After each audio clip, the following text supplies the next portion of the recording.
what the essence of marriage itself.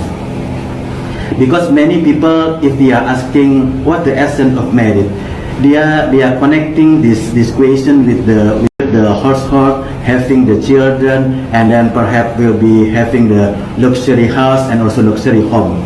That's the understanding. But in the Islam, basically the marriage itself having two essence of marriage.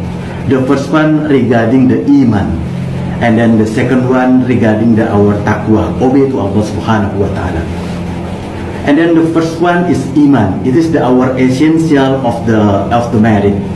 Marriage basically, every single worship in Islam should be having iman or faith as a foundation, and then the strength of iman will be affected to the quality of our marriage, will be affected to the quality of our household. And then so that's why in the marriage process, if you want to choose the partner in the marriage, you want to choose the spouse in the marriage, we should be considered for things, right? But the best consideration is about iman.